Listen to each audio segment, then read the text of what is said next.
And hello and welcome to a very special week of what we call Incredit Chats. Today, it's the start off of our Incrediweek.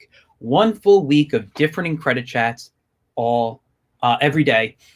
Today, we're doing an all-day event, which will end around 4:30 today. If you look at our schedule, we start off with a virtual visit to the spider's web, which we'll do in just a minute. Then from 11 to 11:30, me, Michael Grassia, will get in tune with you as I draw someone very special who will be on the stream later today. At 11:30 or a little after that, we will have the Janimal teach you guys how to draw a cartoon zombie. Then from noon to 1, got my friend DJ O'Connor, who's an amazing, talented artist who will be drawing for you guys and showing you how to draw so many different things. At 1 to 2, we're going to have our buddy, Mr. PoppinTwist, a balloon-based entertainer. And he's the person I'm going to be drawing, so I'll give a little video intro to him before I even draw him. All right? Then from 2 to 3 p.m., and I apologize if I mess up the name. I'm very terrible at this, but Nancy Silberkleit from Archie Comics will be here. And then from 3:30 to 4:30, we have Dave Beatty. We were supposed to have from 5 to 6 Diana Lito. Unfortunately, something came up with a project of hers, and she needs to be there for that. And we're going to reschedule her. We're trying for this coming Saturday on our last day of the streams. All right. So why don't we get started? We're going to show you my trip to the spider's web. And here's the thing. This is pre-recorded. I recorded this on Friday with them. So there's no real live interaction with the store. However, if you have questions, please ask your questions, and I'll answer them to the best I can. Now, remember, I don't work at the store. I can't talk about their stock, what they have in stock, but it's a fantastic Westchester-based store located in Yonkers, New York, across from the casino. It's 887A on Yonkers Avenue. It is my favorite store in Westchester. It's where I go to buy my comics, and it's where, if you live in Westchester, I recommend you guys going to. Paul, the owner, and Andrew, who manages the place, are fantastic people. So I highly recommend it. And let's head over to the video now.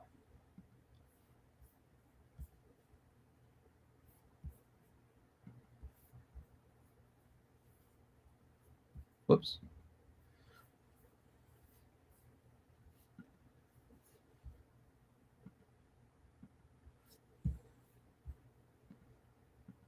Okay, I do apologize. I had a little technical difficulty. I'm going to fix that right now. I do apologize. So let me, and I know exactly what the problem is, and it's not a big deal. My volume's up.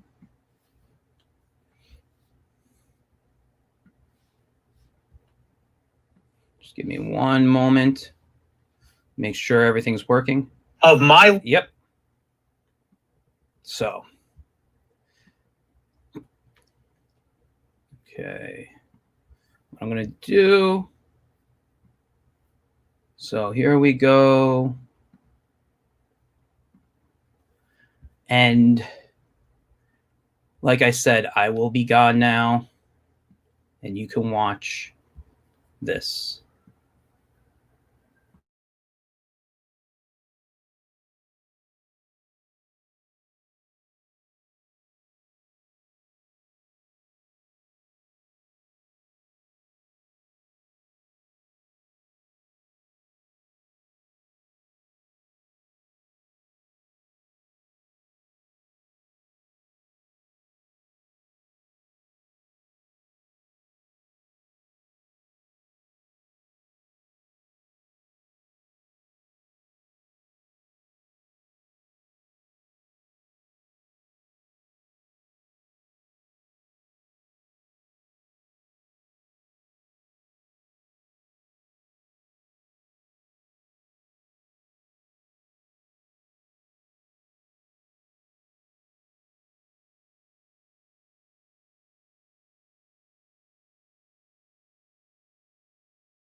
Hello, I'm sorry to do this. I heard that we lost audio. I'm going to go in and try to fix that right now. I do apologize. I don't know why that happened. But what I'm going to do is just this real quick. I've actually had some audio issues over the last couple of days with my computer. So let me just see if can you guys hear me if anyone's watching right now? Let me put volume up on my phone. I have it just to. Yep. So the audio is back. Let me bring this back up here. Let's go back to here. Again, I do apologize.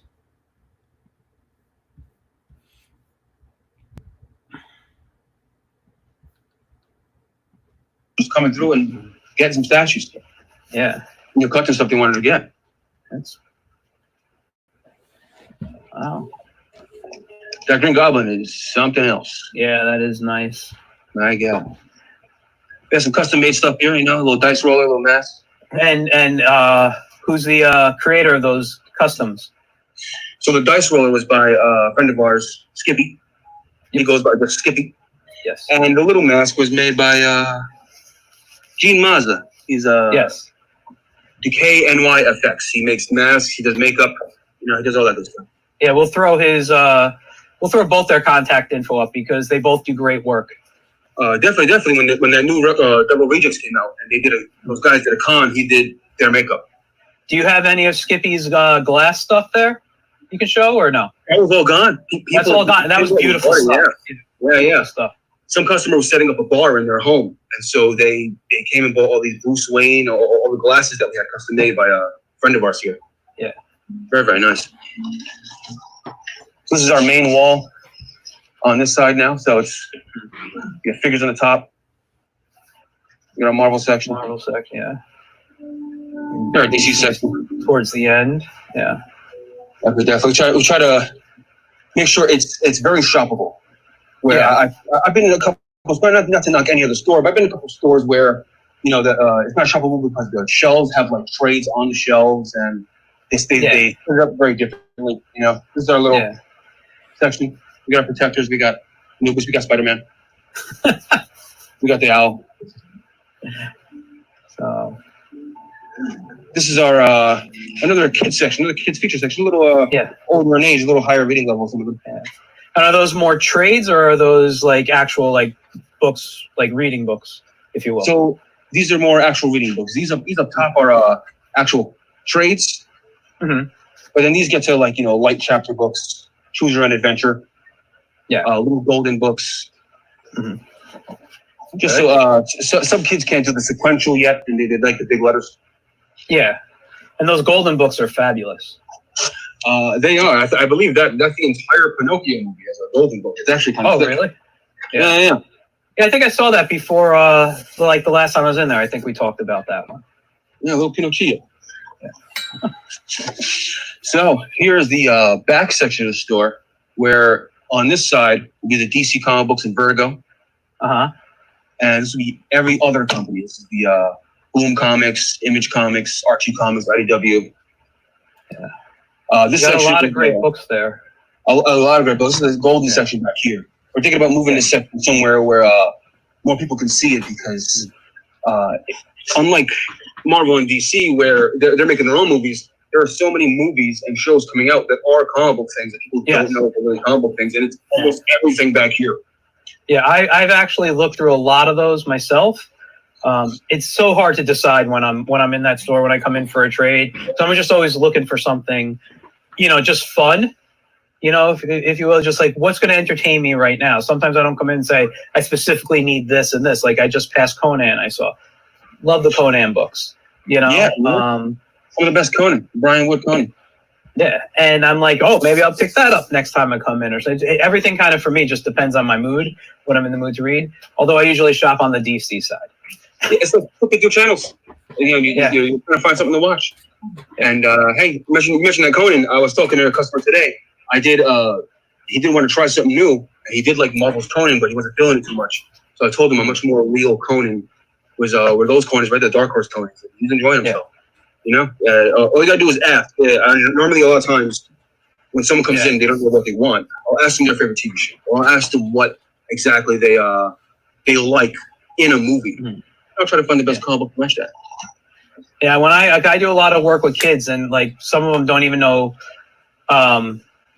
like comics exist. And when I talk to them about it, that's the same. I kind of do the same thing. What do you watch? Because sometimes there's comics about the kids' TV shows, like the cartoons and stuff. DuckTales has one. What else do they do? Like Teen Titans Go, and they all have the a lot of like the Cartoon Network stuff or whatever. Will have a book out there that they can come in and read their stuff, and you can find things similar to it. Definitely, I think The Amazing World of Gumball would be a perfect comic book since it has a million art styles in the first place. That's the perfect medium for that story, because you could get someone who draws stick figures and put it right in there. It belongs in there. Gumball. Yeah. This is our, I guess it would be miscellaneous section where it's like art books and bigger collections, different things. How to write comic books, how to draw comic books. Let me ask you, there was a book I saw up top. Was that a Steve Rude book? That is a Steve Rude book, yes. Yes, and that's what, the artist Steve Rude or something? Yeah, artist and books with Steve Rude. Okay, that's now in my head for something I may have to purchase. Yeah, if you've never seen Steve Rude's stuff, the guy's amazing. His work is some of the most beautiful work I've ever looked at. Yeah, he's too much of an easy guy. When Superman Action Comics 1000 came out, he had a cover. And I did not know he had a cover. So I was dead set on getting one cover that I needed. I saw his cover, and I was like, Steve Rude, I can't, I'm sorry. I think I bought the Steve Rude for that too. It was too nice. So that section back here, we have, it's our personal collection, a little storage here, DVDs, some games, when we're gaming in the store. We have the bathroom there. We got a Vaporella guard in the bathroom, Vaporella's always watching. At least in this store, Vaporella's right on top. So back here, a little mess going on, like any comic book store. Keep the mess to a minimum. So here's our food section, which we do have to replenish after all this is over. We have gaming section, you said? Game section. Yeah, your game section. Okay. Yeah. So we have the Dungeons & Dragons books, a lot of role play stuff. Yes. Various games we're trying out. So Star Wars Legion, Star Wars X-Wing, and some miscellaneous games here. Pathfinder, Lord of the Rings. Okay. Yeah. I actually purchased one of the Lord of the Rings. Hold on. Let me get it. It's right behind me here. Got to take my headsets off. It's still in the shrink wrap, but I bought this. I haven't had a chance to play it, but I bought this from you guys here. So I'm interested. I'm going to try to get me and my wife maybe one night to sit down and try out this game. Yeah, Fantasy Flight. They have the Lord of the Rings license for their games, and they make some of the best games, the most immersive games for a board game too. Yeah. So in this section here, we have one shelf for the manga. We're trying to get the manga section much bigger, and then you see what's happening. Yeah. And this is the Marvel side. Okay. Yeah. Look, you got a customer. Customer. Hey, Harold. Thank you, sir. Thank you for showing up. We're doing live streaming. Yeah. Incredible. So we're doing curbside, and then we noticed that a lot of bigger stores were doing the 10 minimum people, and that's based on their very large square footage. Since we do have such a small store, with me and Paul included, we are allowing like 1 to 2 people in at a time. Okay. Mostly one. Yeah. So we can keep it so that we can stay with him. Well, I have to put a mask on now. I don't want to cut the audio too much, but. Yeah, no, I understand. But so that's actually most of the store. Which I don't know if you guys caught this back wall. Yeah, we do a Jimmy Hush Batman on the back, featuring the best Catwoman drawing ever existing. Of course. So let me ask you. New books came out this week. Anything you recommend? So now my style of reading, my preferred reading style of comic books is either treasury, anthology, 100-pagers. Okay. I like to just to sit there with a block of TV, a tsunami, if you will. Okay. And so I like to. The only book I got today really that I enjoyed was the Batman 100-pager number 4. Okay. Mm-hmm. 2 new stories and 3 stories that I've read before, new 52 stories. Mm-hmm. So it gave me everything I needed to keep me occupied for 2 days. I read the 2 stories, saved it for later, came back, read the other stories. All right. Other than that, it was a lot. It was a kind of scarce week. It was like 9, 10 books. For next week that comes out, anything special or interesting that you'd want people to know about? The only interesting thing I can remember. We have to go through the list again, the invoice, so we can compare us all. But there are 2 flashes releasing next week. Okay. 2 issues of Flash. So that's like they're offering you that bingeability. They're offering you 2 24-page comic books. Yeah. So that'd be a nice day for Flash fans. But are they like a sequential? So I mean, not, and I don't mean like sequential, like comic sequential. Is it like issue 24 then 25, or is it 2 different Flash books out right now? It's a chronological order, yes. Okay. Yeah, that's the word I was thinking of. My brain had a little part there. But yeah, so okay, so let's talk a little bit. Is there anything? You guys, are you doing any deals right now because of COVID? Quarantine, I want to call it more, not instead of COVID. I hate that word. But instead of, because people are in quarantine and you are doing this, are you doing any deals on trades or books for people right now? Or is it just regular price at the moment? So at the moment it's regular price, but we were talking about once we're able to come back week by week and actually have people at the door. Because a lot of the shopping people are doing were via Facebook. Yeah, and they would message us and they would just show up and it would be on demand. But now that people are aware that Tuesday and Wednesday, or mostly Wednesday, their books will be coming in. Yeah, we will now be trying to do some sales and get book fans. Okay, all right.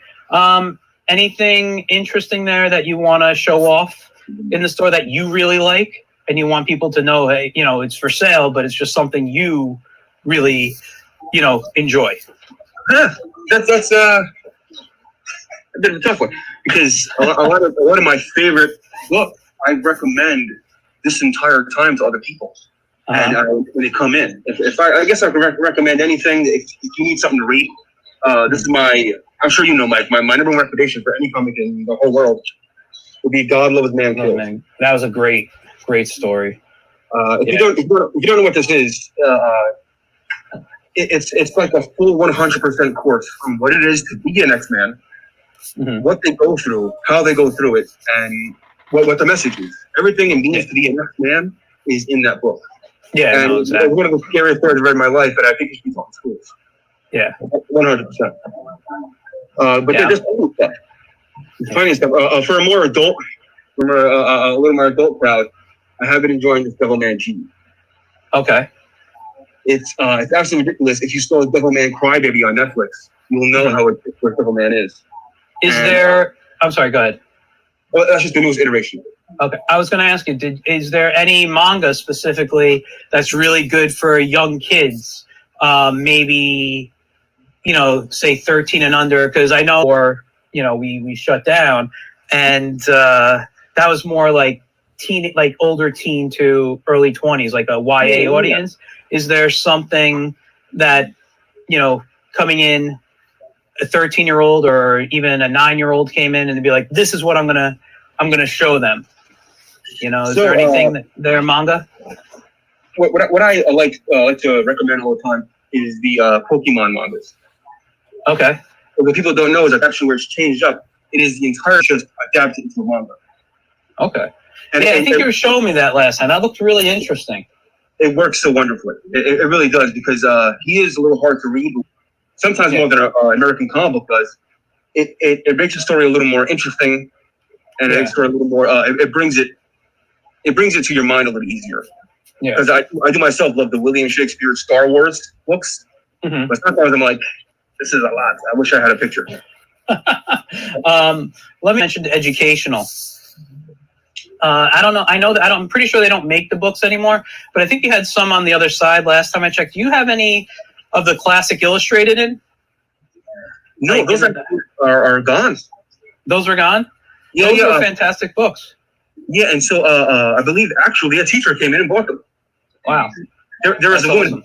She came in here and she had me laughing the whole time because she said one of her students brought in Diary of a Wimpy Kid, and she does not allow that in her classroom. She does not think it's smart, so she's Okay. just not allowed. All right. Well, But she bought a book of Rose. She brought him with her. So obviously she's a very high class up there teacher, but she was just complaining about how a lot of the kids' books today treat them a little, you know. Yeah, I get you. I did hear recently Peppa Pig was deemed as like a dumbing show. I don't know. I'm not the target audience. I've watched a few episodes when my nephew was younger, and I'm not gonna lie, I laughed at some of the stuff. It's hilarious.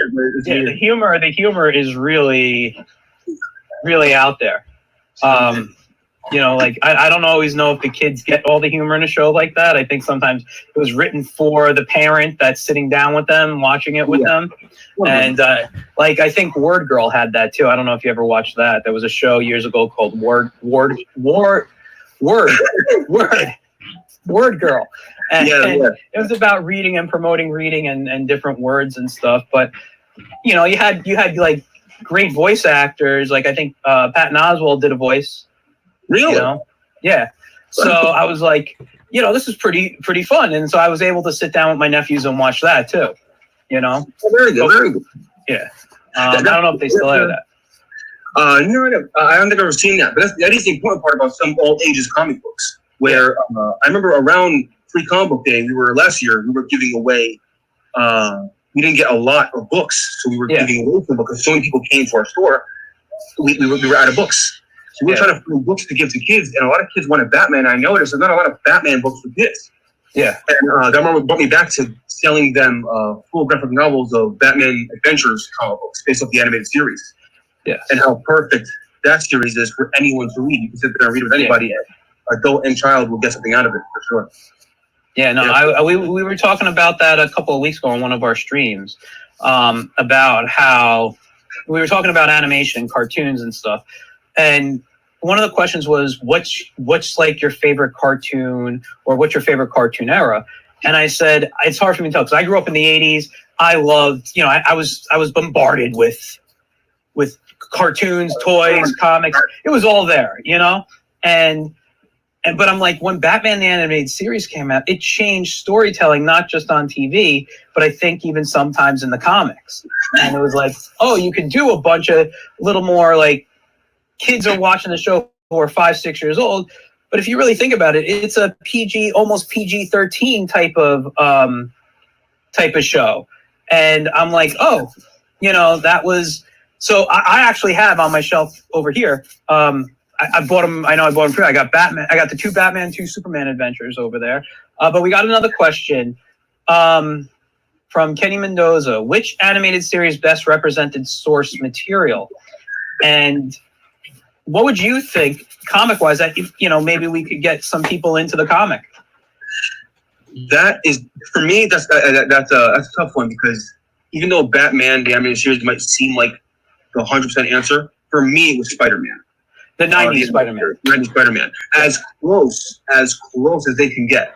Because a lot of people will say that it was different, but a lot of people are forgetting that Peter's book wasn't exactly meant just for kids. Yeah. He went through something that, he went through real things that a real teenage person goes through. Yeah. And if I went through it, I'd be like, damn, I don't want to be here.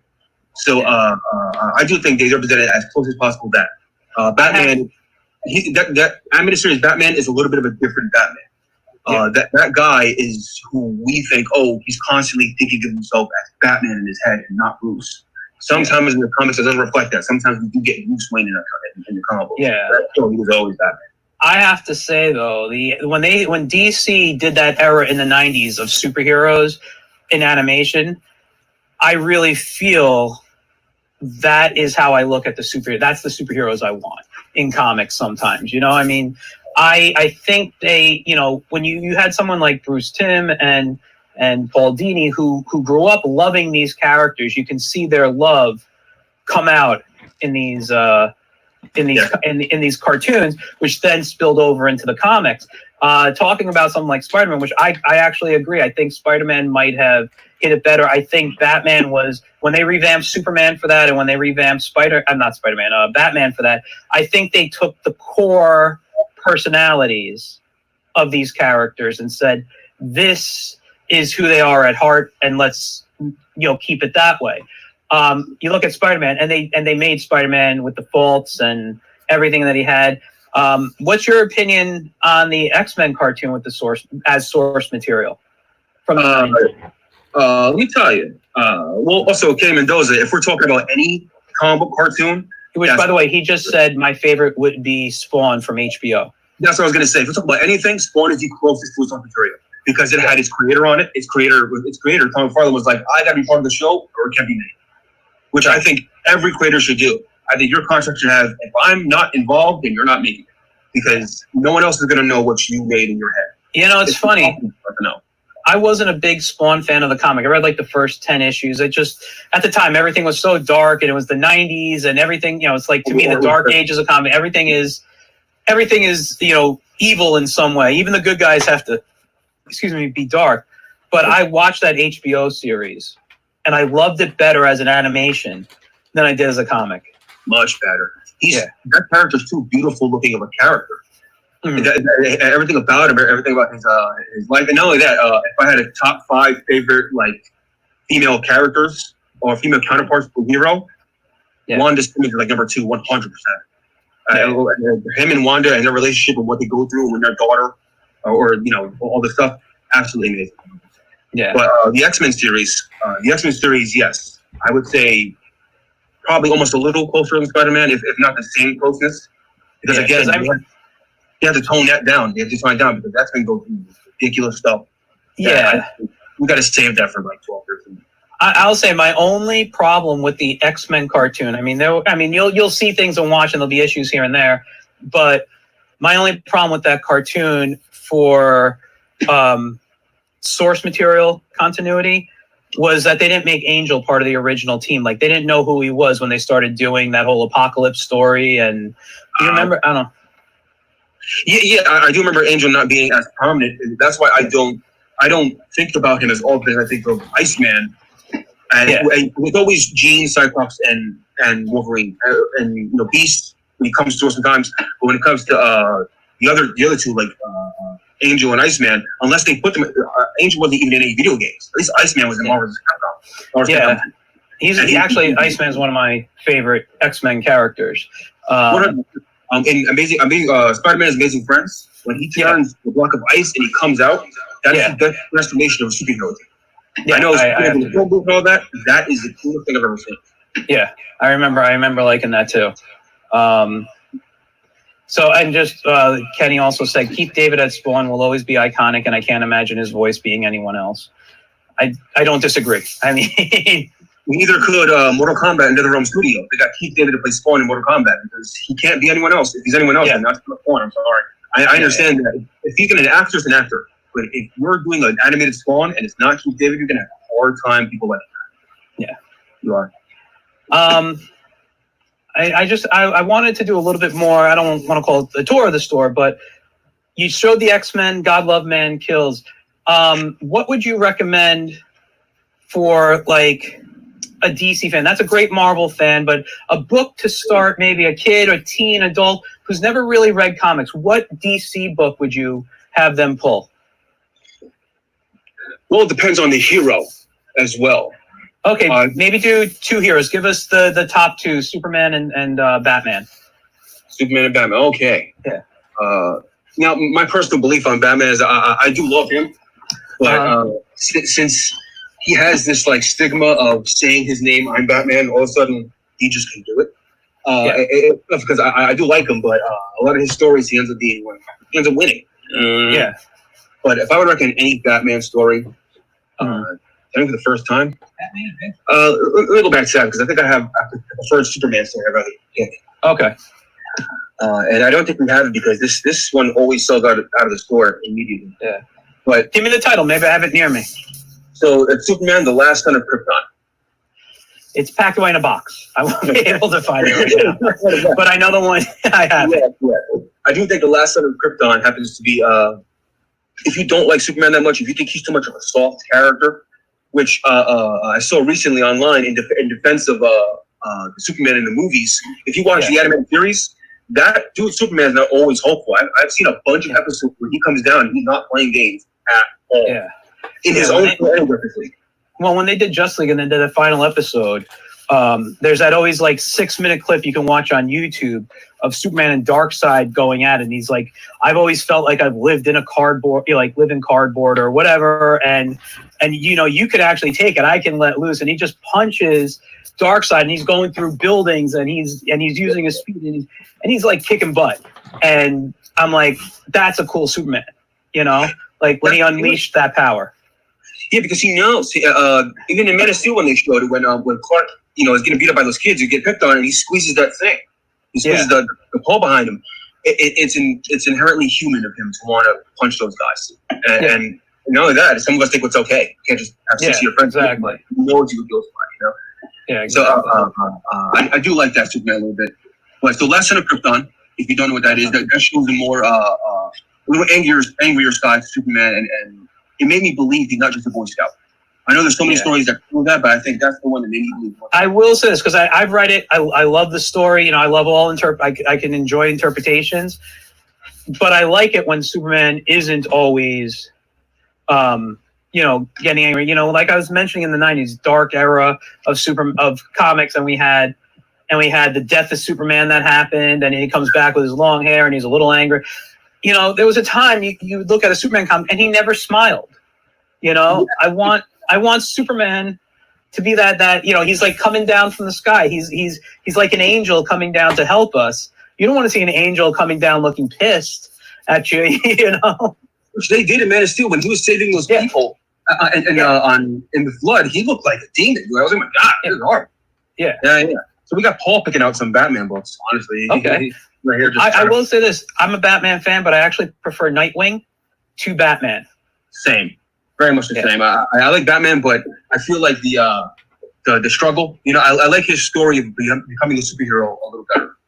Mm-hmm. Batman's story, it's great that he shot his parents and he's like, you know what? No one in this city ever again is going to go through this. And I promise you that. I was like, all right, Batman. Yeah. But this guy showing up at the Haley Circus going, give us the money or we're going to have problems. And then they create problems. And so he's like, I got to get these guys. And the scene where Dick Grayson finally gets his hand on that guy. And Batman's like, you can do it if you want. I'm not, but it's not going to help you. You kill this guy, it's not going to help you. It's funny. Because we were talking about Batman the Animated Series a couple of weeks ago on my stream here with Mike Lopez, my business partner. We interviewed Tom Ruger, who worked on Batman the Animated Series. He wrote the Robin Reckoning, the 2-parter, which is the story you're talking about right now. Oh, really? Yeah. And we didn't get to talk about it on the stream, but it's one of my favorite, episodes of Batman the Animated Series. Yeah, you could see it the way it was animated. He wanted to drop that to him. He wanted to let him flat. He was going to watch. He was going to watch him spot the ground. But then he thought about it. He's like, that's what they did. That's exactly how my parents died. My parents fell from so high, and I can't do that same die. I can't do it. Yeah. And so that was a good hero moment for him. Yeah. I think that's when he became Nightwing. That's when he was playing. He knew he made the decision. He wanted to be a sidekick, but a sidekick, you got to go off what the hero's doing. You have to on your own, but you are working with somebody. And when you make that decision, though, you're a hero. Yeah. So Paul picked these out. He picked Dark Knight Returns, which good one. Number one recommendation, of course. Mm-hmm. Birth of a Demon, which I would definitely go by. And if you haven't read much Batman stuff, you see that guy's name, you see Denny O'Neil, pick it up because 100% it's head. I guarantee you, I'll never straight you wrong. If you see his name, it is that. Yeah. And The Killing Joke, which I'm sure a lot of people have read. It is what the Joker movie is based off of. What almost every Joker story is based off of. Yeah. Although some of those aren't something I'd recommend to 9 or 10-year-olds to read now. What? He picked that out, but I actually have to tell a lot of parents what a certain scene in that book where they're like, "Oh no, we can't buy that." They don't believe that comic books can be adult. Nonetheless, Batman can be adult. But because I remember being like 10, 11 years old and reading what is it, the Teen Titans Judas Contract, Yes. and like you're seeing Tara get abused and all these different, and it's very like, wow, this is screwed up. I didn't understand a lot, but I went back and read it as a teenager, like I was probably 18, 19, like just out of high school, rereading, and I'm like, wow, this is really messy. I understood the psychology behind it a lot more. Yeah, you gotta read comics that you read when you were younger again, because you'll start seeing things different, because these guys who and these writers, anybody who put a lot of psychological stuff into their books, you don't get it the first time. I would say Ann Nesenti, who wrote Daredevil for a long time, and who helped Chris Claremont edit his books, the X-Men titles, the famous X-Men titles. She is probably one of my favorite psychological writers. Okay. Where if I read any of her dialogue, I know it's Ann Nesenti. He's always messing with somebody whose mind is messed up. Yeah. But I found the perfect section here, I think, for Batman, for the all ages to get into it, of course. Okay. So these are relatively new, actually. This Lost Carnival actually came out this week. Okay. And this does tell a story about Dick Grayson when he's in the circus, when he's young. Okay. And it is part of DC Inc., their teen line. So it is ranged from 12 to like 13, 14, 15. Yeah. Batman Ninja Turtles, which is easily one of the best crossovers in I need to pick it up. I only read the first issue before it became a trade. Easily. Not only that, a lot of problems crossover comic books have is that when the hero meets the other hero for the first time, or the other character, the encounter ends up being something like fun. Like, oh, let's go to crossover. When they meet this dude Batman, they're ninjas. So they're not like, who's this guy? Take him out there. Yeah. Justice League Unlimited, something we had in the store, and I think something that you wanted to pick up. Perfect for anyone who wants to read comic books, but they're used to showing their kids the show.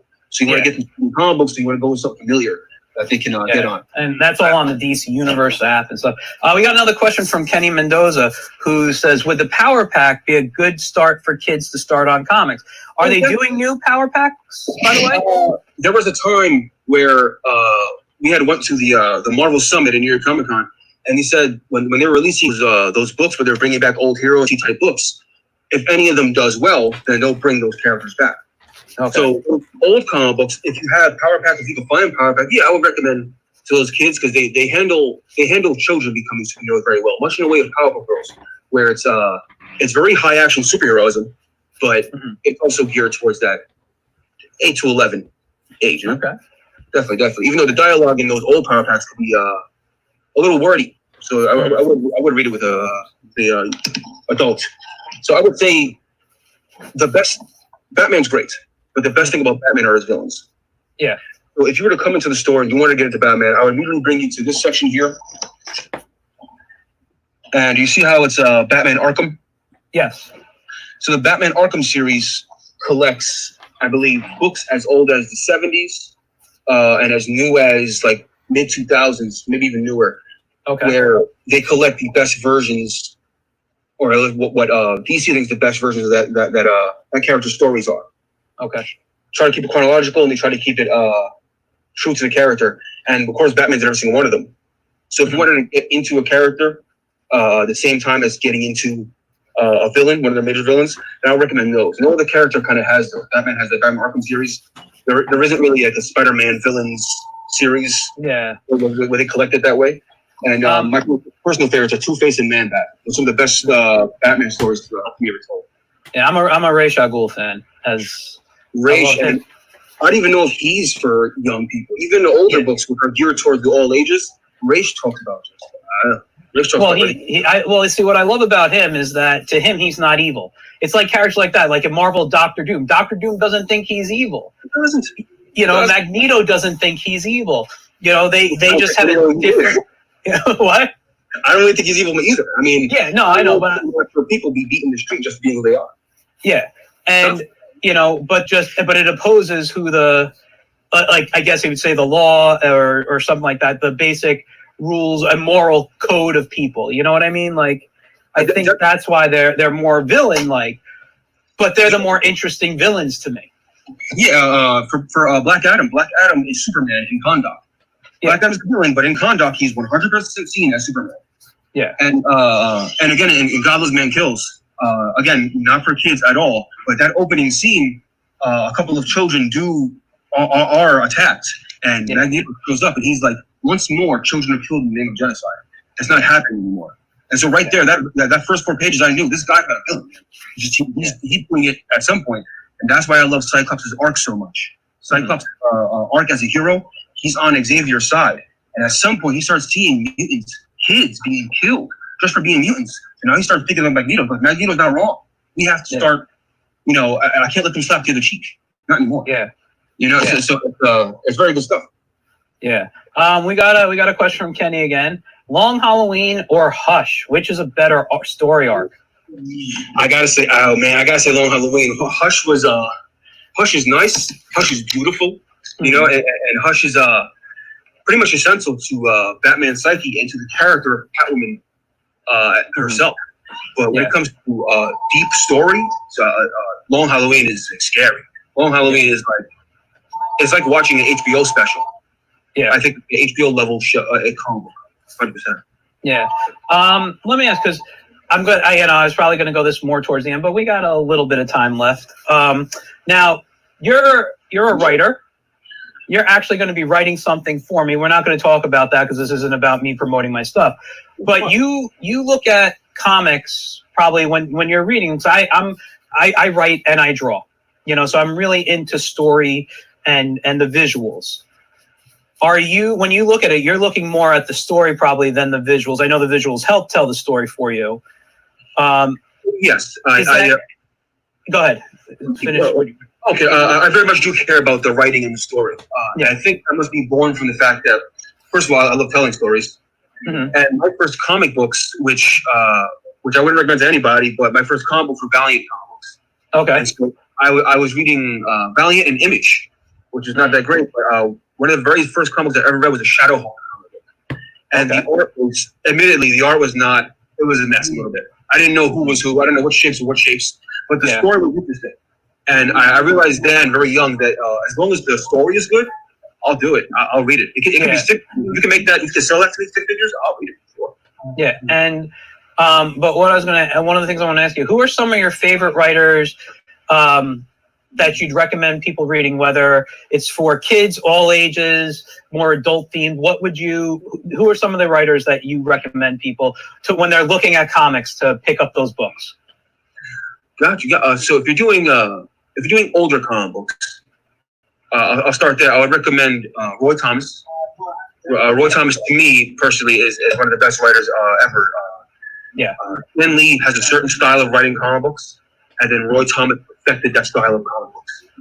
Yeah, and he has some of the best storytelling. He's the reason we have the scrolls. He's the reason Marvel has a lot of the stuff, along with Jim Starlin, who again I would recommend. To the point where Jim Starlin's so good. When Marvel puts out a Thanos book, it's a Thanos book, sure. But if Jim Starlin wrote it, it's a real Thanos book. I hate to be that way, but since I'm very writer heavy, very writer centric, if it's not Jim Starlin, then it's a Thanos that exists in the world. Okay. And it's tough because no one writes in the same way. Yeah. And one more older writer, I would say, he bridges the older and newer. Jeff Johns. Jeff Johns had uncanny abilities to take any character and see their potential. Mm-hmm. And he was able to do that for so many characters. And I think he can get his hands on other characters. He would do a very good job. And for modern writers, I think Donny Cates is a good place to go. Okay. I think Jonathan Hickman, if you have the mindset for it, and I think Kelly Thompson has been, and Jody Houser. Kelly Thompson and Jody Houser have been legitimate, solid writers. Mm-hmm. Kelly Thompson, and she was doing Cat of Tomorrow book, which was very good, as well as so I'm blanking here. Oh my god, I got me thinking on toes. Gwen Poole was very good. Okay, we'll have some good stuff, but it depends on. Because I recommend certain writers. It really depends on what the story you want to be told. Yeah, no, I agree to that. Because like with me, art-wise, I'm gonna look at a book and the art's gonna impress me to pick up that book or not. But it's really that story when I get in there. So I can do more simplistic art or detailed art as long as that story is good. So even though I love specific artists, I'm not always drawn to the book because the art is on it. It'll make me want to look at it, but the writer is a big part of that for me. It is. My biggest example recently, and a slight disappointment, is that Conan the Barbarian. Mhm. When Marvel got him back, I wasn't exactly sure they were going to handle him well, and they've been doing a good job. But with Conan the Barbarian, his stories, since they are short stories and sometimes the longest stories, like 5 pages max, written by Robert E. Howard, that Conan's life wasn't chronicled in a chronological order until these two guys, Elskrog DeCamp and Lynn Carter, put it together. And that's where Roy Thomas got his knowledge from Conan, and he put it in the Marvel comic books. Okay. But Assad Ribic, which I'm sure we both can agree is an amazing artist, Assad Ribic. Mhm. Yeah. That guy belongs on Conan the Barbarian. But Assad Ribic did a story for Marvel, an annual, where it's Conan leaving Samaria for the first time. And there was no dialogue in the book. There was no dialogue, and any dialogue in it was in a language that Conan couldn't understand. And even though the art drew me in 100%, and the artist drew me in 100%, I did not like that we never got that story of Conan leaving Samaria in the first place from Robert E. Howard himself. So the fact they tackled the story and put no dialogue in it, not in a Conan book, not in a book that requires narration and dialogue to be what that character is. Yeah. Like if Alan Moore created anything, and you're writing one of Alan Moore's characters or one of Frank Miller's characters, you kind of have to bring that narration and dialogue with that character, trying to emulate that writing. Yeah. Or that era, that era of Daredevil where an artist can show that it's raining. Mm-hmm. But until Frank Miller writes that it's raining and it's hot, then you realize Matt is in a skin-tight leather suit and it's raining and it's hot. That's disgusting. But if you just put the rain there, I assume he's just wet. Yeah. So it's got to work in a balance. It does, but some of us lean like art, because the influences. Some of us lean different directions, and it's tough to find a comic book when you're on the other side of the extreme. We have a lot of customers who only buy books for the art. We only buy comic books for art. And when I was younger, I used to do that a little bit. And once I really got into story, I was like, I don't want to, read. I mean, I don't want to read the books that are just pretty pictures. And that's why. So going back to that Long Halloween versus Hush. Hush is a beautiful, beautiful comic book, and it's a great story. Compared to Long Halloween, masterful storytelling. And at some point, I'm lost. Like again, like a crime show. I'm like, yo, what's happening here? So you get to the end, who Batman and 4 other people find out what happened. Yeah. That's good stuff. All right. I don't really have any other questions for you right now. Is there anything else you want to show off or promote before we end? Hey, if you're in the Yonkers area and you do one other form of entertainment that isn't just watching stuff, you want something to read, you want something to do, you want the kids to read and get better into reading and discovering things, since superheroes are the mainstream now. And I feel like they're going to be mainstream for a while, because the only reason Harry Potter was around for so long is because she wrote so many books. Yeah. You could do spin-offs of anything, but the only reason we're getting a Game of Thrones spin-off is because she wrote another book. Yeah. And so superheroes will be around because every single Wednesday their story continues. And if this modern mythology, this American mythology, where some of the greatest lessons have ever been told, great power, great responsibility, understanding power and all the stuff you have, then do come to the Spider's Web. It's Yonkers Avenue, A87A, and it's in Yonkers, and we will very much give you something that you can go home and read. And you can enjoy yourself too. Because it's comic books, there's nothing like comic books. There's nothing like the imagination entertainment system. You know what I mean? I have to agree with you. I'm going to just add this quickly. I've always said, and one of the reasons I love the art form to create in is because I'm limited just with my skill with my pencil and my imagination. If I can draw it, I can bring it to life and I can tell that story. And when you have a team of talented writers, artists, colorists, whatever you want, pencilers, inkers, however you want to break it down, and you have these people putting together, working to create this story that continues month after month, it's just a fantastic form of art. And it's a great form of storytelling. It's a great form for people, first of all, who actually also have trouble reading. It's not why I was drawn to comics. I love to draw. I loved comics. I loved cartoons, everything. But reading comics helped improve my reading. And it taught me different vocabulary words that I had to go look up, or I asked my parents. I'm like, whatever. But it made me read, and anything I can promote to make people read, learn better, and be entertained at the same time. It's fantastic, We love doing it. We love we do the Mount Vernon Public Library Convention, which when we do it, we're always having great deals, and then at the end of it, we just leave books to the library just so they have more books in there. So that if you're intimidated by a 400-page novel, even though it may be something that everyone's reading, it's still 400 pages. Yeah. And so you can get a nice comic book there. We do have a customer of ours that we love. We call him OG, older gentleman, and he has an autistic son that does live in North Carolina, and he sends him the same books in the Looney Tunes, Spider-Man, Hulk, and Scooby-Doo. He comes every single week and he asks for those 4 books. And after maybe like a year of serving him comic books, he did tell us that he's having longer conversations with his son because he's getting his nice reading ability and talking ability, understanding of words from the comic book. That's fantastic. It was like a year and a half, 2 years after knowing him, and he came and told us that. I was very happy to hear that. Yeah. And I think he picked the right book for his son. You get Looney Tunes, then you got Hulk in there, then you got Spider-Man. You got something that his reading level can range, because Archie comic books are easy to read. Archie, Looney Tunes, but then you can get Spider-Man and Hulk gets a little more dense. Yeah, I agree with you.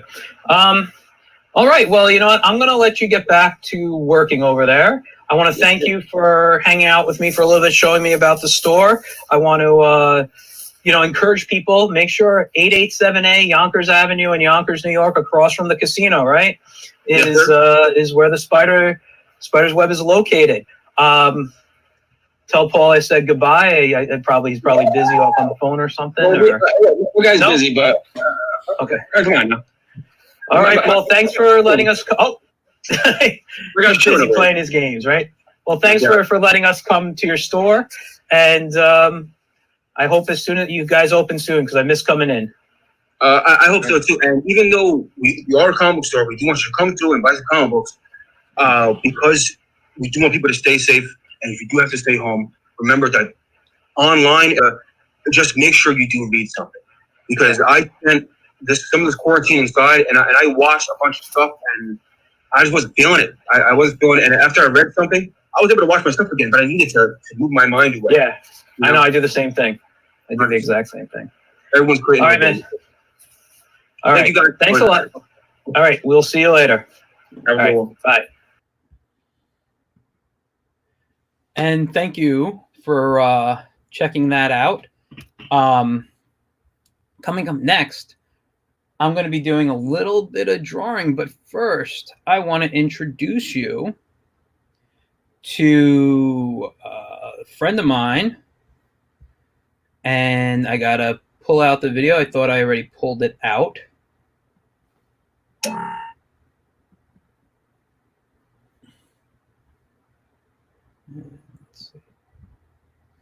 No, that's not the one I want. I'm sorry. Let me just grab it here.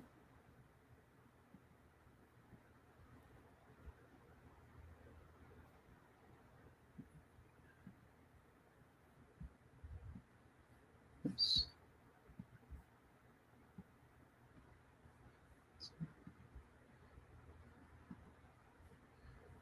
Okay.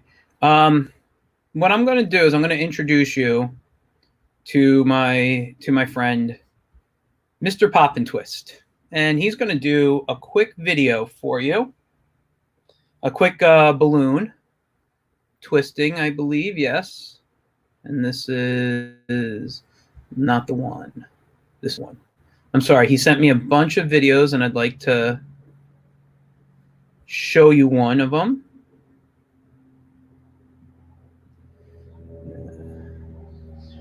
And I'm going to draw Derek today. I'm sorry. I already thought I had these downloaded. I do apologize. That's all I'm doing right now. They're really short. They take me nothing to do. And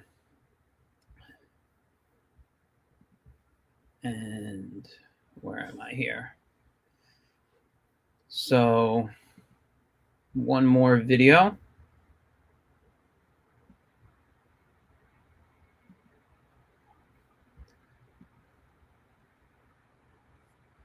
Oops.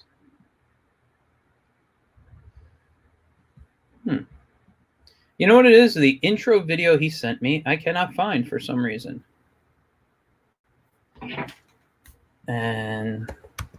But it's okay. We'll get him doing a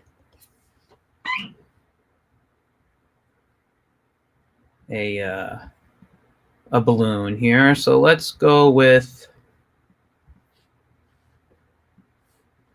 this balloon twisting of that comes later. That comes later.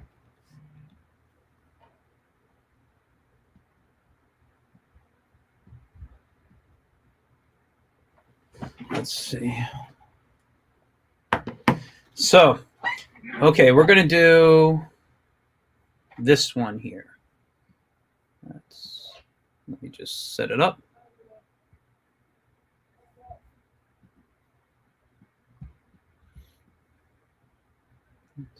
Later.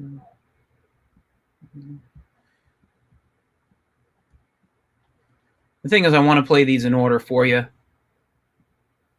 But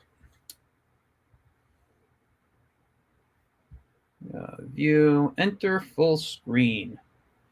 And now let's go. We're back here.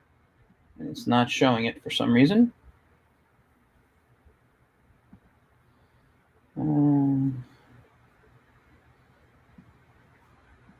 Screenshot. Something's up. There it goes. Okay.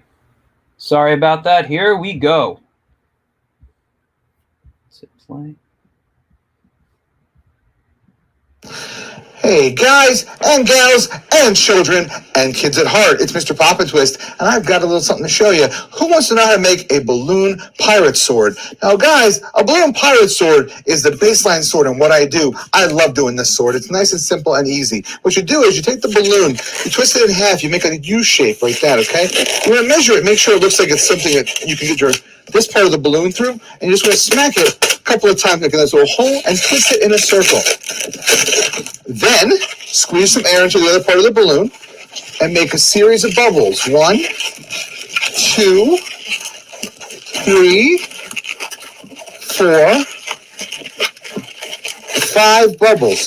Take this part of the balloon, put it right down here through the center of the other balloon, pull it through, squeeze it up, and you, my friends, have made a pirate sword. Hey. Whoops. Okay, so that was Mr. PoppinTwist, a really, really great guy. A very talented balloon-based entertainer. Makes some great stuff. He's going to be on later today around 1 o'clock, and you're going to be able to challenge him to create something. And he's watching right now, and he did say technology. Gotta love it, right? Absolutely. You know, had a little error on my audio today, and then I had this right here. Usually I'm a lot more organized than that. I do apologize. But what we're going to do is I'm going to digitally draw Derek today. I'm going to keep the last picture I have up on him. And what I'm going to do is share. Let's move this over here. You don't need to see what I'm bringing, you know, what I have on the screen there. You guys just need to see my Photoshop. So let's make this full screen, and I'm going to, okay, create new. And what I'm doing is, the reason I'm drawing Derek today, or Mr. PoppinTwist, is because he asked me if I can create a coloring page for him that he could share. And I will also share it on my website, which is getintoon.net. I'm not coloring it, so I'll just do grayscale because that's easier. and create it. And let's go. And I just need to bring my toolbar over here. Uh-oh. There it goes. Wasn't moving for a second. And let's zoom in on here. Create new layer. Let's get a pencil out. Let's get a better color. Everything's on the other screen right now. I'm going to draw kind of in a bluish color, I guess. And maybe a little lighter. And let's just take a test. Also, oh, it doesn't even matter because I'm in grayscale. So it's just going to be gray. Totally forgot. Anyway, let's take a look here. So, you know, I look at him and his head, and I don't want to insult you in any way, Mr. PoppinTwist, but your head kind of has this kind of rectangular round shape here. And I'm going to clean this up. And you wear, your glasses are kind of squarish, so I'm going to use that. Now, I'm going to cartoon him. I draw in a lot of different styles, but I'm going to get as cartoony as I can with him because I love the really silly, cartoony look. So I'm going to give him high glasses. His glasses are even going to come off his head a little bit. And his nose, I think we're going to go for like a little backwards letter C. And I'm going to give him a big smile because he's always smiling and he loves what he does with the balloons. But he's got this really nice goatee. And so I'm going to bring that goatee out a little bit here. And he's got a little bit here. And then it comes down and around, and there's a little bit of a space between there. He's going to have his eyebrows high up. His eyes are going to look very happy. Like he's super excited. He's going to have his ears off to the side. I don't think I'll see the other ear. And his hair kind of parts around here. It comes down, right? I think it has to be a little thinner. I think I made it too high, too puffy of a hair. Which isn't a bad thing. You know, I can't draw hair on me ever unless it's facial hair. But I just kind of want that. Give him some teeth here. Okay, I got that. And we're going to have him, I'm going to draw his body. And his body is, I'm going to go with kind of this rectangular shape here. I'm kind of making him a little big. I think I may have to shrink him down a bit. Let me just do that real quick. And by the way, anyone watching, if you have questions about drawing, about art while I'm doing this, feel free to ask. I'm happy to answer any questions that you guys may have. So I got his body, and I'm going to have one arm. Let's have one arm coming like this, the other one maybe out like so, that he's twisting a balloon. And sometimes when I draw, I just give myself little notes like these lines here for the arms and the circles for the hands. It just kind of helps me put that, you know, figure it out. So I'm going to have something like so,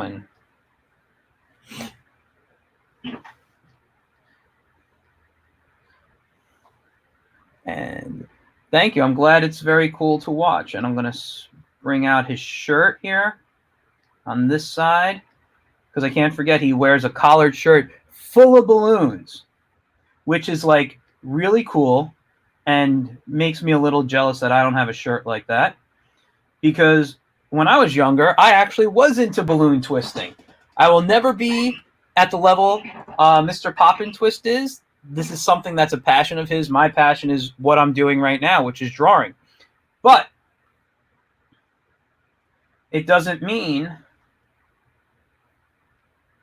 that I don't enjoy the art form. And I could do basic things, you know, make the dogs, make the sword, but I can't do a lot of other fancy stuff that you will see him do later today from 1 to 2. It really is just fantastic.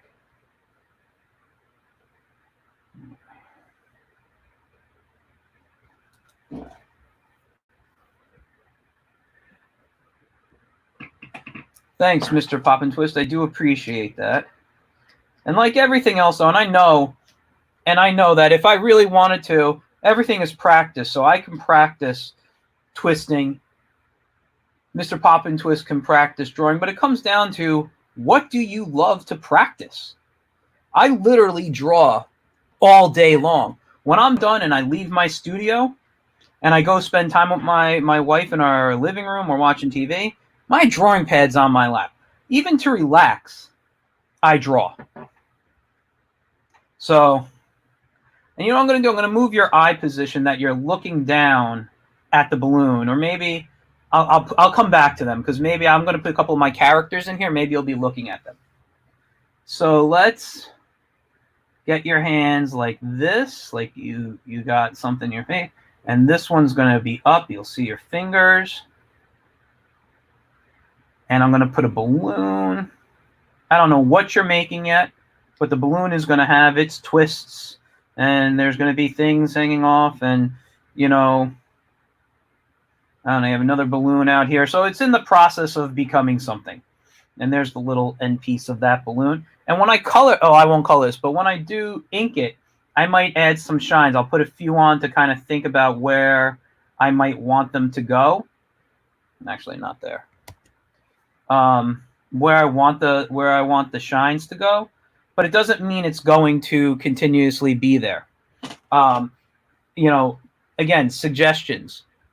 I'll be honest, I haven't seen Mr. PoppinTwist one. I don't remember what kind of shoes he wears, if he wears sneakers or regular shoes. If you're watching and you want to type that, that's awesome. I'll be happy to make him try to look like those type of shoes you wear.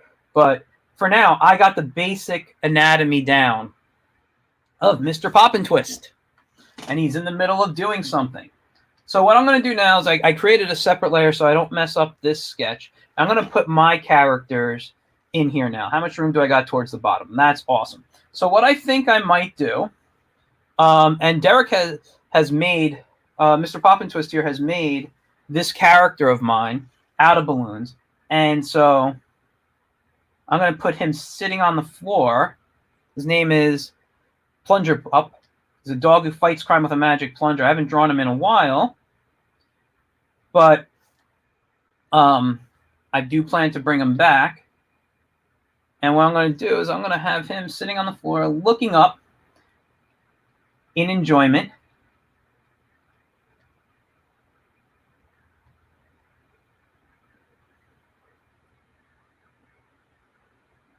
I'm going to put a couple of my characters around here. I think that'll be fun. I'm going to have, let's have his body kind of this way. And he'll be leaning back. His hand will be on the floor. And his leg will be out like this. So what I'm going to do is I already see that, and I don't mind the overlapping, but I don't like the way he's overlapping Mr. PoppinTwist right now. So I got a couple of choices. One is I can look and see how much I have on the ground, but I want to leave room for you guys to print so things don't get cut off. So what I'm going to do is I'm going to once again scale down Mr. PoppinTwist. Just a bit, not a lot.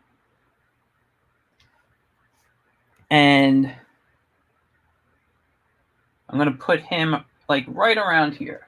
And then I'm going to move Plunger Pup kind of down to here, and I'm going to bring him in. I don't mind if there's an overlap. You can see there's a little bit by his foot over there. I really don't mind that. Overlapping in illustration is actually a pretty good thing.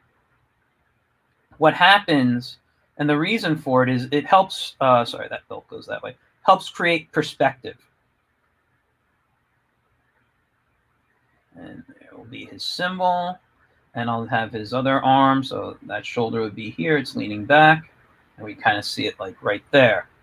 And I might need to lower, and I can come in as a. That's the beauty of drawing on the computer. I actually prefer doing by hand, and I was going to do it by hand, but I had a little. What's the word I'm looking for? I don't want to call it an issue. I had a sound issue hooking up my iPhone so I can draw today on here. Whoops, undo.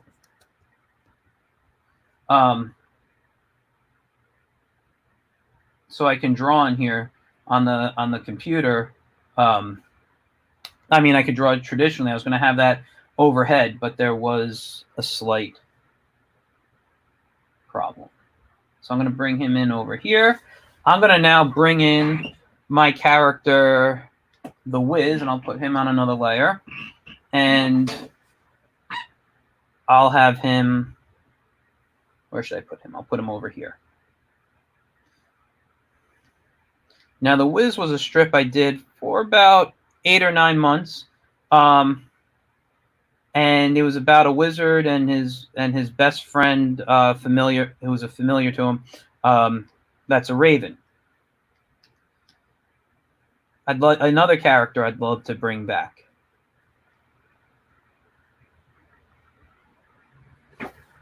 All right. Okay. And I'm gonna have his arm kind of. Nope. He's a very short guy, so I'll maybe have him. I'll still have him kind of leaning out, but his gown, if you will, that he wears it covers his whole body just as his beard does. So his feet will be right here. And we'll have his hand over there. And his hat. Move this over. See, again, he's a little... Thank you, Mr. PoppinTwist. You know, sometimes I want to call you Dr. PoppinTwist. I don't know. It just flows better in my head on occasion. I love the idea of Mr. PoppinTwist, which is a great name. But for some reason, I always go with Doctor in my head. But, you know, I did that the other day. A few weeks ago, we did a stream where we interviewed Father Evil, who's at tons of shows, a terrific guy. And I just kept wanting to call him Dr. Evil, and that was from, obviously, Austin Powers.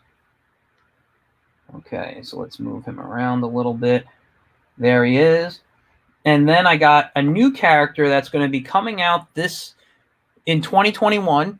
If you guys watched the virtual visit to the Spider's Web, which we just had on, Andrew, who was doing the tour, is writing a story for me about a character I created called Dax Photon. It's a sci-fi adventure story. I plan to start drawing it this summer, and it'll be up. The goal is to have it premiere January 1st, 2021 on Webtoon. So this is Dax, and he'll be peeking over because he's not the brightest hero. I'm going to put him kind of in the back here. Kind of curious. Whoops, that is not his nose at all. His nose looks more like that. I'm going to make him look a little curiously.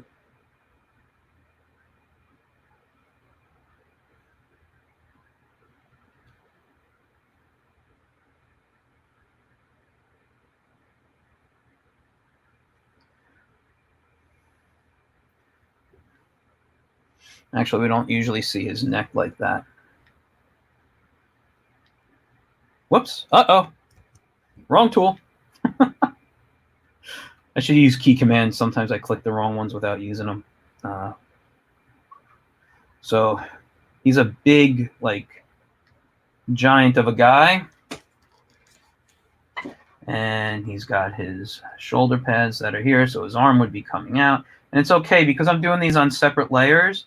I don't mind drawing over the characters or through them, because when it comes time to ink, I'll turn those layers off.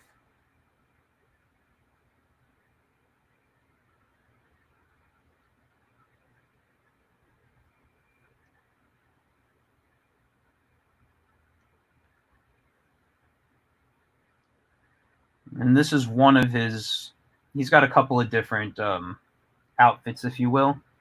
Let me turn off the whiz right now so I can draw him better. And he's going to be behind PoppinTwist.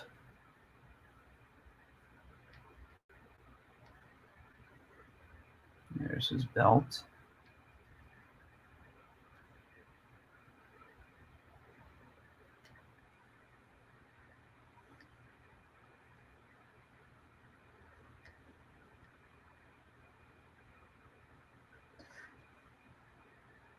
No, I don't like that he's taking a step. Let's erase that part. Let me get it easier on the eraser.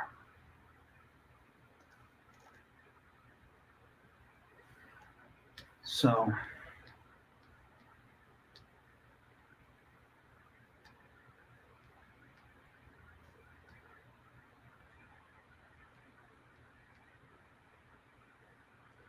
all right.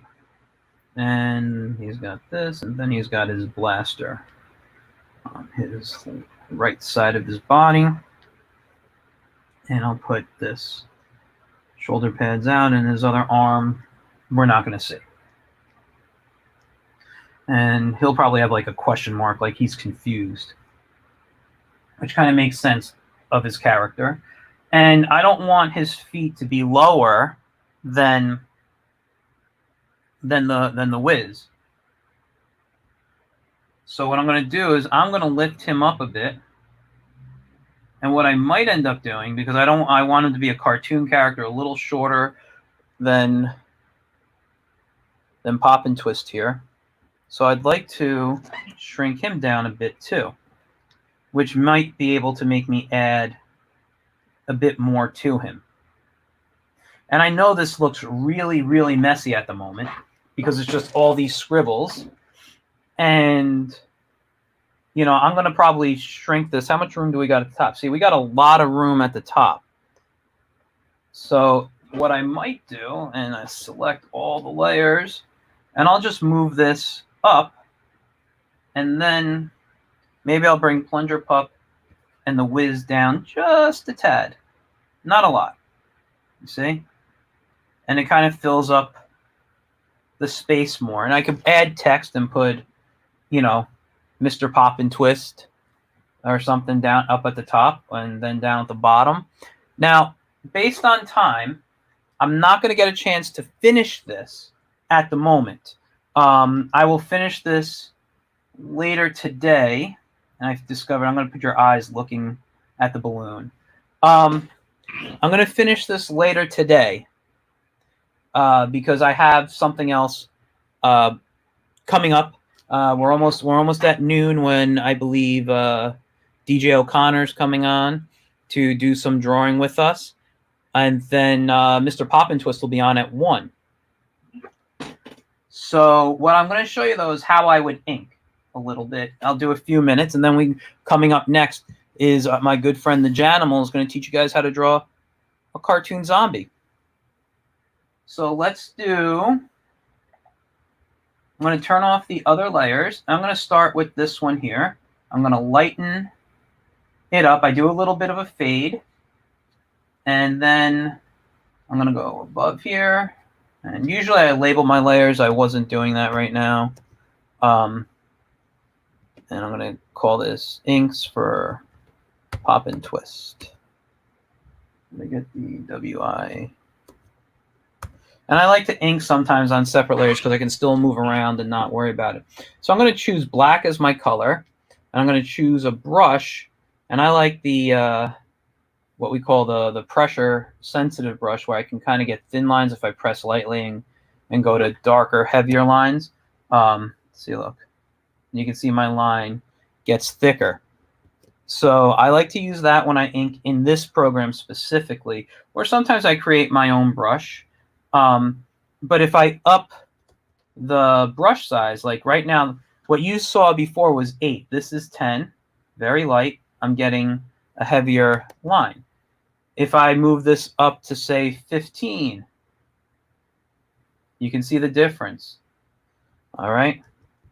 I actually like to ink around on this, usually between, you know, 8 and 10, and then I'll go lower for smaller stuff. Like when I eventually go in and make the balloons on his shirt, I'll use probably a 6 or a 7 to ink in the brush size.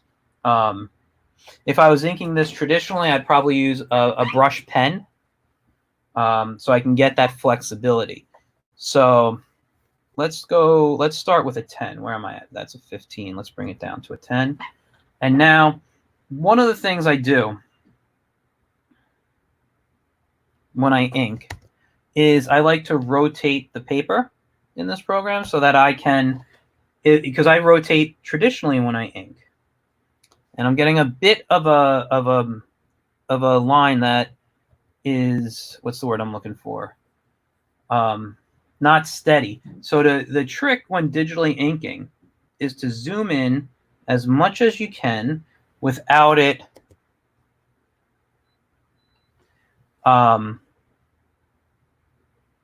without trying to, you know, that you would mess up. And you can see my lines are much steadier and cleaner here. I'll bring this down. I don't like that line. That's the beauty of undo. In real life, you have to use whiteout, pro white, lots of other things. But when we're cartooning digitally, we don't need to have to worry about that. We just do the undo button. We can use an eraser as well. And one of the things I do when I ink on here is I like to, you know, when I ink traditionally, it's always pull towards myself. That's what I was taught. So I always pull. This one, when I went like this with that line, that's pushing. Traditionally, that will splatter with a brush, with a paintbrush, a dip pen, anything like that. So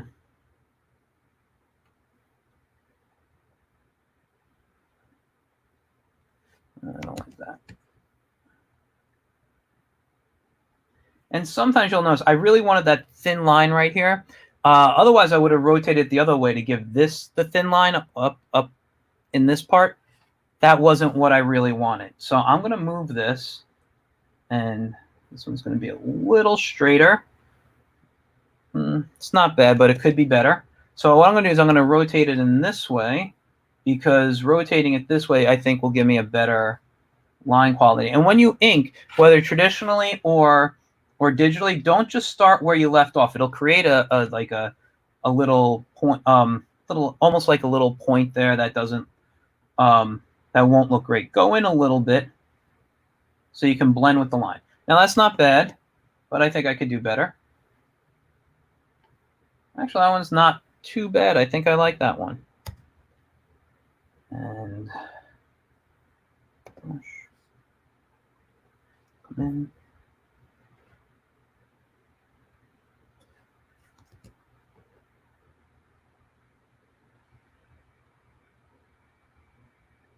Sorry, just looking at the time. We got a few more minutes.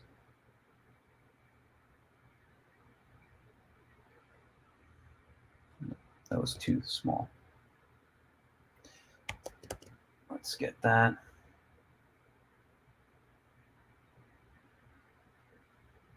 And you'll have your knuckles up here.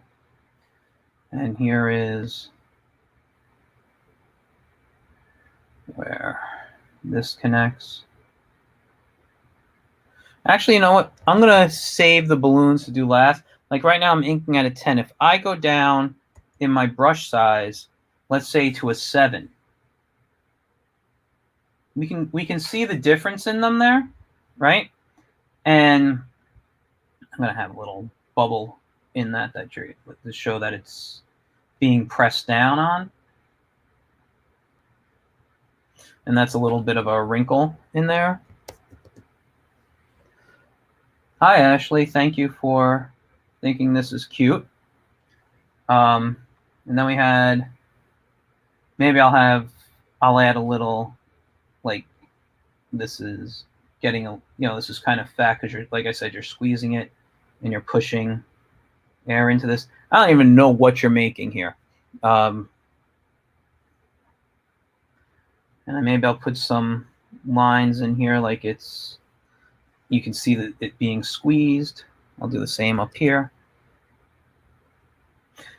You know, when you're cartooning, you want to really consider how much detail you put into things. I come from the less is more theory, but sometimes I do get detailed just because it gets fun on occasion. So I'm going to go back up to the 10. I'm going to finish his shirt. All right. And now, whoops, see, it wasn't good. Got to get back in. Zoom closer.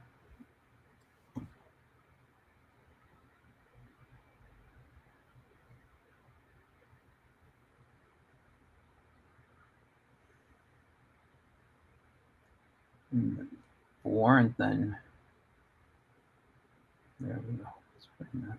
Oh, I don't like that. Okay, I like that curve, so I don't want to mess it up, but I want to erase a little bit because you're not a three-fingered character. You're a real human in this.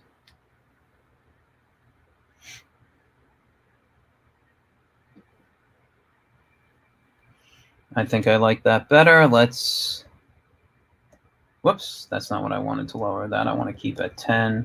I want to go to the eraser and lower the eraser a bit. I just want to get rid of that little spot right there. Actually, no. Yeah, it is the brush. I don't get it.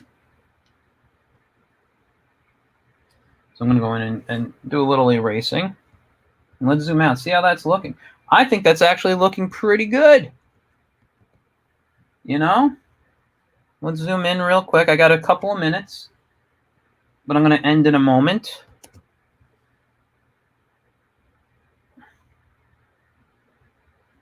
You know what? I don't want to ruin it. So I'm going to stop here for now. And let's zoom out. Let's take a look at as far as I got today.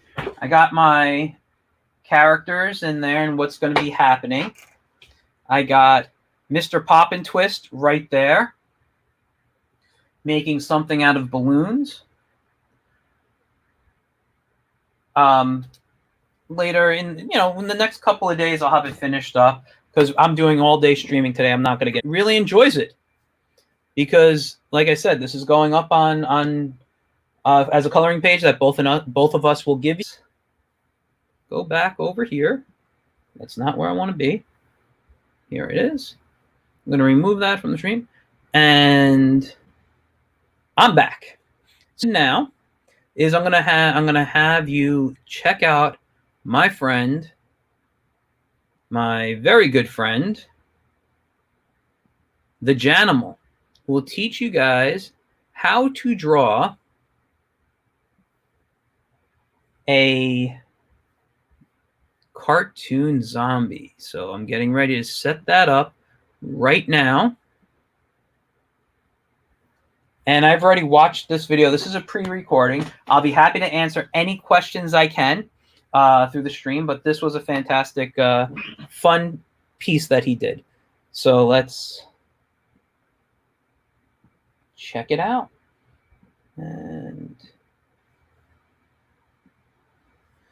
let's give it the full screen treatment.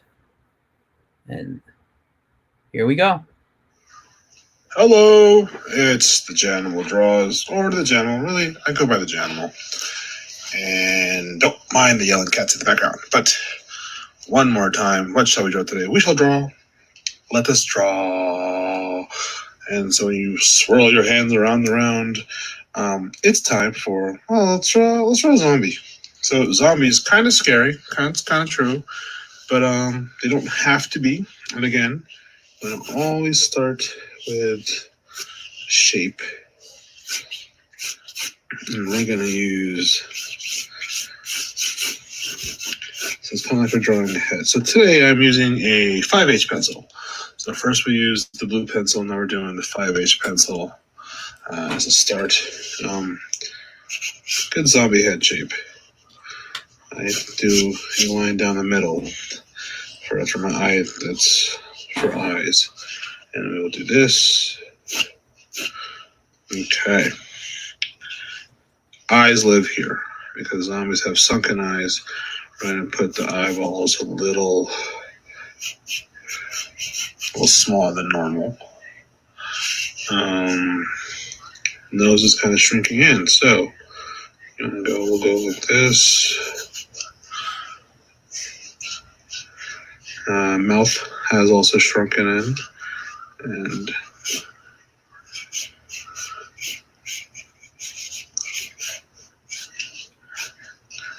it's kind of just working out.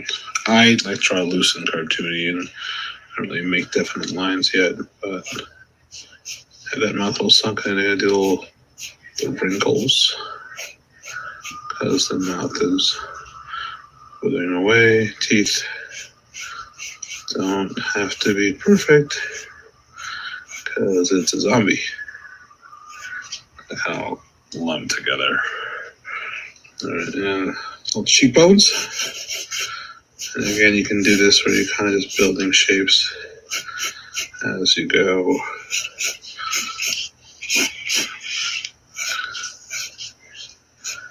Then you gotta build out that head.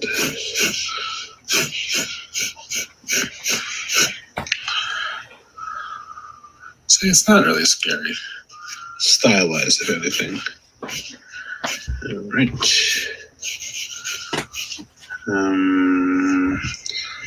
Kind of slope that nose like that. Okay, ears. These are the eyes. Ears can kind of live back here. And they're kind of drooping because, again, zombie. All right. Added effect. Darken those eyes a bit.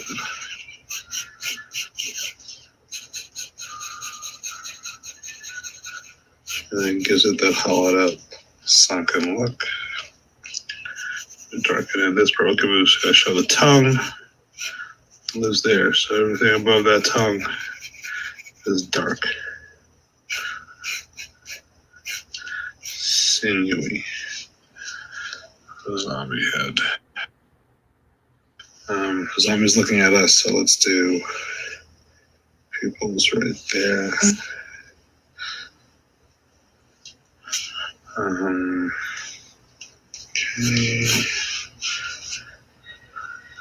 It's that white glassy eye. I might come back and fix that later. Give me a minute to look at it.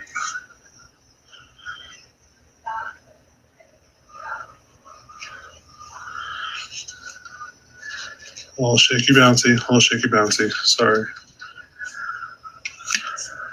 Oops. Okay. All right. Top of the head. This is something I do whenever I draw the zombie. I kind of do this.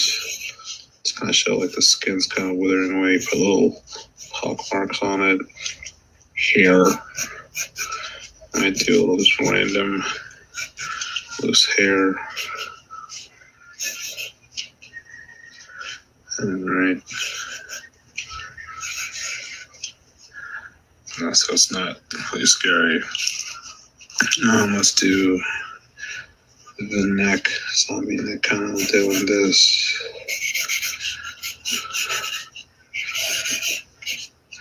It's kind of like leaning into frame. All right. That's a zombie. It's not really scary, It's just creepy. So you can have a creepy looking zombie without being scary.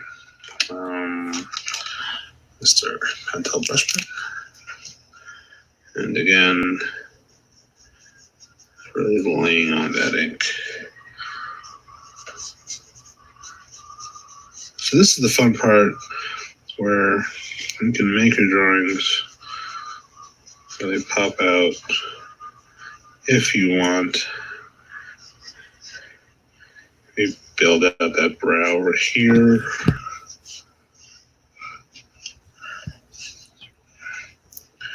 And use your pencils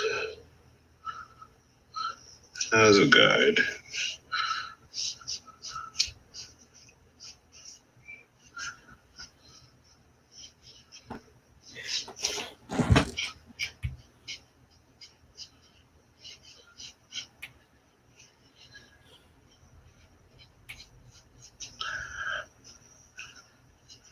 Just to add a bit of character to it. And it's at the inside of the mouth. I've got a zombie chin.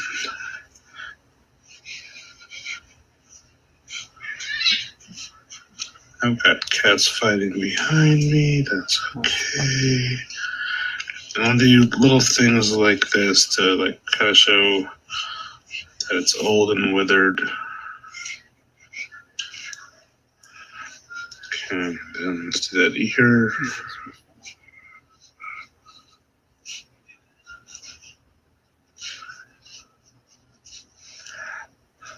Again, you know, it's not really creepy. Well, it's creepy, but it's not like gory. I don't do that. Kind of do I do kid-friendly horror, folks.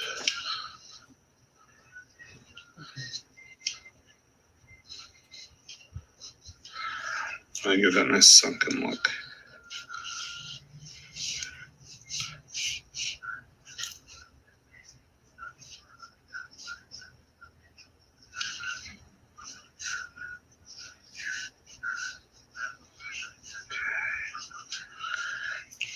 There you go.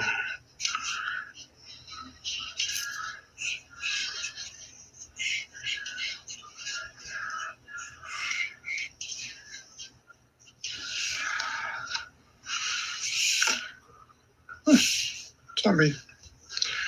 What you can do for fun now is, again, I like to kind of frame things when I draw them. And again, here's Mr. Coffee Can Lid. And it's just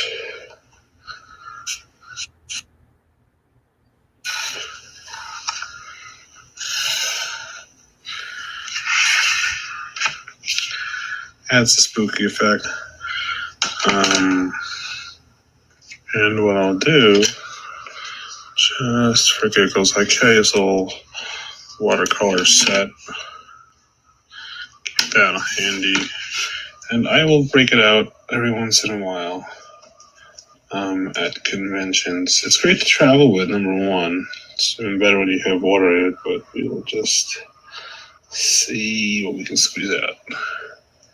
There is no water in my watercolor set. I'm shaking the camera. I do apologize. If there's enough, I can do this. Taking the fact that I have watered down, hitting the outside, slightly going inside of my my zombie. Because zombie, you know, it's old, it's been in the ground for who knows how long, and it's back out to terrorize us. But it's boring if it's all in black, or it's just all in white. So I just do these little thingies, kind of creep it out, make it a little pop out more. Okay.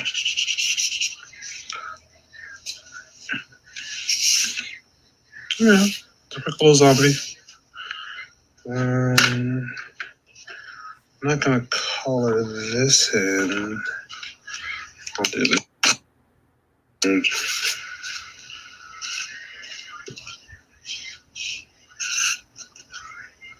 It's like the moon, the craters of the moon.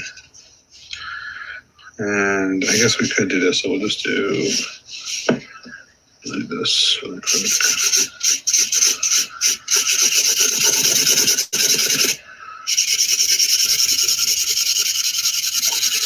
So what I'm doing is I have a big old piece of like brown paper behind when I draw, and I don't mind, obviously over here trying out a frame, but it helps that then you can just go wild with it.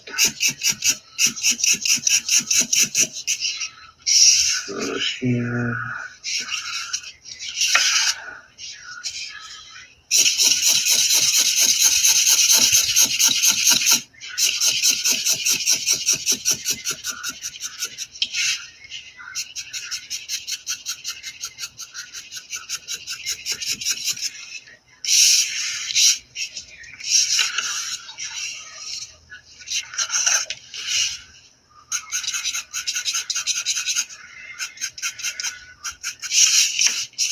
Okay. And because I want to be fancy, take a little sharp black Copic. We will go edge of our moon. And what that does, it gives a nice little effect. Lines coming off of it. There you go.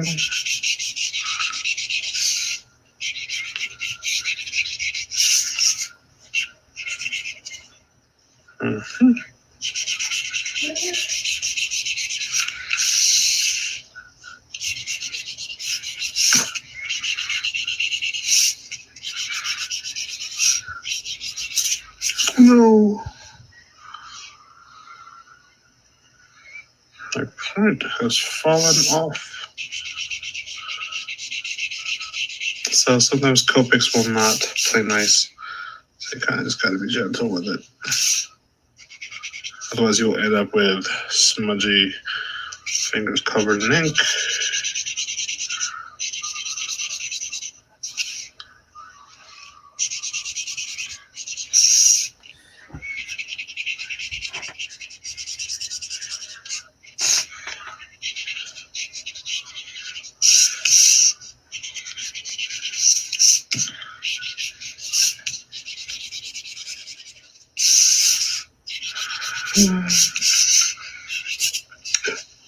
Nabbit. Oh, this has seen better days. It's a bummer. Okay, well, there you go. There you have it. That is our little, quick little zombie sketch. So you can see all of it. That is the zombie. And also, don't forget, always sign your art. Real quick.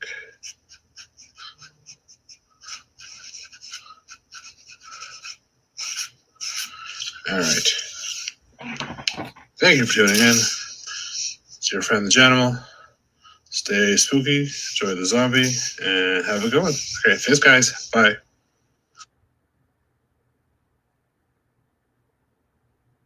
All right. Well, that was the Janimal. And let's bring it back and all right. So it's 11:54 at this moment. We are going to come back in a few minutes at noon with DJ O'Connor and then the, fabulous, balloon-based entertainer we saw earlier and that I drew, Mr. PoppinTwist. So I'll be back in 5 minutes, guys. All right. See you then.